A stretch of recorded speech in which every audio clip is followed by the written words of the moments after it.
Welcome to another edition of the BullHorn. I don't know about you, Howard, but I, and I'm sure our followers, slowly recovering from that image of you emerging from the egg, Lady Gaga style. Yeah, you'll be hearing from my attorney. Moving on, though, first I must comment you on your hoodie sweatshirt there. It appears to be the Rolling Stone logo with a hockey stick. Yeah, we've taken two great things and meshed them together. The Rolling Stones, like an icon, like Apple, and hockey, a Canadian icon, mashed them all together. And see, when you do great things, when you mesh great brands and ideas, you get great logos.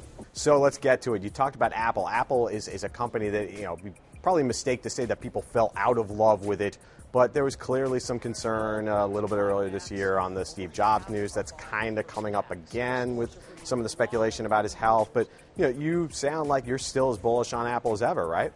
Yeah, I've fallen in love with this company again. And here's why. Because Apple's been going well for so long that people are accused of being fanboys. Okay, so it's almost like embarrassing to love a company that executed this well. But I was in the Apple store buying some Dr. Dre's, which aren't even Apple products, so you can see where they're going with this. Right. They're going to be the hip place to sell the hippest stuff. They're going to make trends instead of having to design them themselves every time. But reading John Gruber, the iPad and iPhone have more market potential than any product Apple has ever released.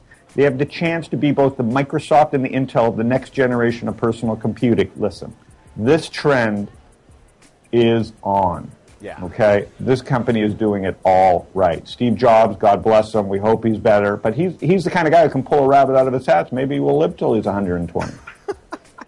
One can only hope, definitely. Is there any other stock out there right now that you would say is even remotely close in terms of being just a market-dominant company, even if it's maybe a smaller market than what Apple has? I mean, something like Netflix, maybe, for example, Amazon, maybe even Priceline. Amazon's the only other one that I own in that category. Mm-hmm.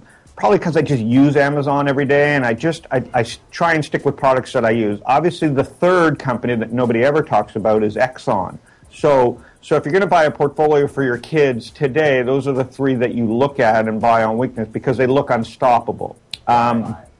Disney's doing fantastic things. The reason Disney's doing fantastic things is because they are the first to truly mix all the new medias together in the most responsible and emotional ways for generations, and they're kicking ass too at all-time highs.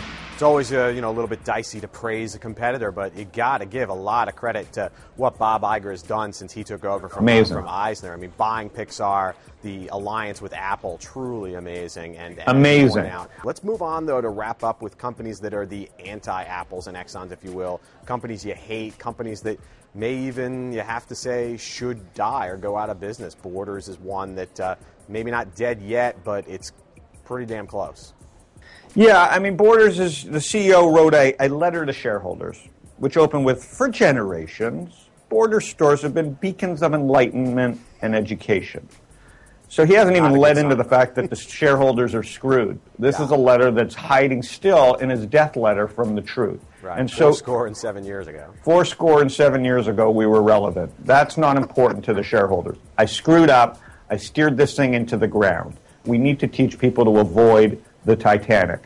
And Borders has been a Titanic for 10 years, and people own that. And that's the upsetting part. Forget about the fact that you may never catch winners, but get yourself off the Titanics. Right. Is something like Barnes & Noble going to suffer a similar fate, do you think? Or do you think they've avoided some of the bigger problems that plagued Borders? It seems unlikely that they can turn something around. People like sitting on the couches at Borders and Barnes & Noble. That's about it. So unless they charge for sitting on the couch and shrink the stores to one couch and charge a lot of money for that one couch and create scarcity, I think they're cooked.